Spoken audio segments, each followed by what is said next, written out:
Sveiki visi, aš esu Dovilė, Vilnius veikiau psichikos sveikatos specialistė ir džiaugiuosi, kad prisijungėte į užsiėmimų ciklą Įveik egzaminą be streso.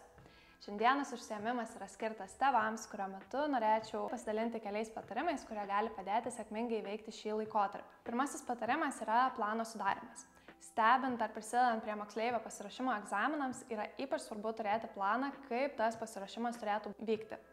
Tai galėtų būti tam tikros rutinos sudėliojimas, kuriuo dienos metu yra skiriama daugiausia laiko pasiruošimams egzaminams, kuriuo metu yra ilsimas.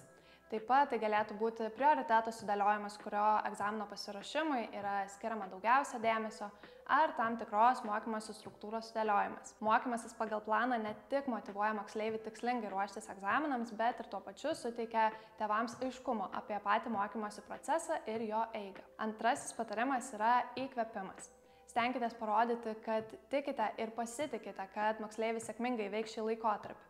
Tai gali būti tam tikros frazės, kaip pavyzdžiui, aš tikiu tavimi, viskas bus gerai, ar aš esu pasiruošęs tau padėti, jeigu tau reikėtų mano pagalbos. Taip pat svarbu nekelti per daug didelių lūkesčių moksleiviui, nes patyręs įtampą dėl egzaminų ir taip pat jausdamas tėvų didelės viltis, jis gali negebėti sutelkti savo dėmesio egzamino metu dėl jaučiamos įtampos.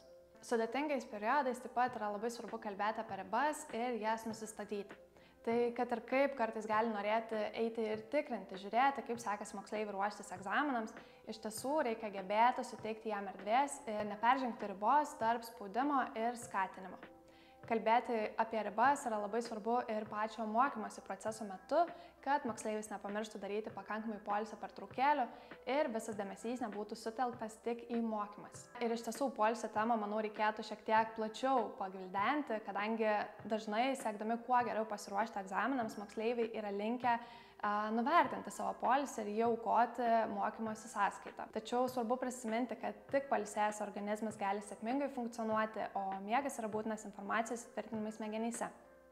Todėl nepamirškite priminti moksleiviams skirti pakankamą laiko poilsiui, ne tik nakties miegui, bet ir daryti atitinkamas pertraukėles mokymosi proceso metu. Tačiau tėvams taip pat svarbu nepamiršti ir savo poilsio, kuris lygiai taip pat gali nukentėti dėl jaučiamos įtampos moksleivių baigiamųjų egzaminų laikotarpiu. Tėvai turėtų nepamiršti skirti laiko savo mėgstamoms veikloms, išlaikyti savo įprastą miego režimą ar daryti tam tikrus atsipalaidavimo pratimus. Pokalbiai. Tai yra dar viena būtina sąlyga siekiant sėkmingai įveikti sudėtingus laikotarpius.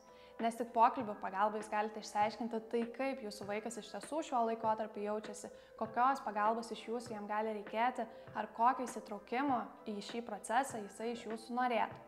Todėl nepamirškite užduoti svarbių, bet paprastų klausimų, kaip pavyzdžiui, kaip tau sekasi, ar aš galiu tau kuo nors padėti. Tėvai turėtų nepamiršti ir pokalbių, kurių metu jie gali išreikšti savo jausmus, mintis, nuogąstavimus, pasidalinti tuo su kitais žmonėmis. Tik svarbu, kad tų pokalbių pašnekovas nebūtų egzaminus laikantis moksleivis, nes taip jis gali perimti jūsų emocijas ir nuogąstavimus ir negebėti su tuo susidoroti egzaminų laikotarpiu. Taigi stenkitės bendrauti su savo artimaisiais, draugais ar kitais žmonėmis, kurie gali išklausyti, nes yra ypač svarbu su stresu nelikti vieniems. Taip pat būkite pasiruošę priimti įvairias emocijas, tiek džiaugsmą ir palengvėjimą po sėkmingai įveiktų egzaminų, tiek nusivylimą ir galbūt ašaras po nepasisekus. Nes juk sėkmė egzamine priklauso ne tik nuo sukauptų žinių kiekio, bet ir nuo gebėjimo atsipalaiduoti ir susikaupti būtent egzamino metu. Todėl natūralu, kad ne visada viskas išeina taip, kaip mes norėtumėm. Taigi, jeigu jūsų vaikas yra nusivylęs savo pasirodymą egzamino metu, stenkitės nedramatizuoti, palaikykite jį, parodykite alternatyvas ir suteikite vilties, kad viskas bus gerai. Taip pat nepamirškite padėkoti, kad jis pasidalino savo mintimis ir jausmais su jumis, nes tai parodo, kad esate sukūrę tvirtą ir palaikymu grįstą tarpusavio ryšį. Na ir paskutinysis patarimas, bet nemažiau svarbus, tai yra tėvų rūpestis savimi. Nors jausti nerimą ir stresą dėl moksleivių baigiamųjų atsiskaitimų yra visiškai normalu, tačiau svarbu nepamiršti, kad egzaminus laiko jie, o ne jūs. Todėl skirkite laiko savo mėgstamams veikloms ar jau anksčiau minėtam poilsiui. Nes tik patys pailsėję ir pozityviai nusiteikę galite tinkamai atliepti vaiko poreikius ir palaikyti jį šiame procese. Taigi aš noriu padėkoti, kad jūs prisijungėte prie šio užsiėmimų ciklo Įveik egzaminą be streso ir tikiuosi, kad patarimai bus naudingi ir padės sėkmingai įveikti šį laikotarpį ne tik egzaminus laikantiems moksleiviams, bet ir jų tėvams.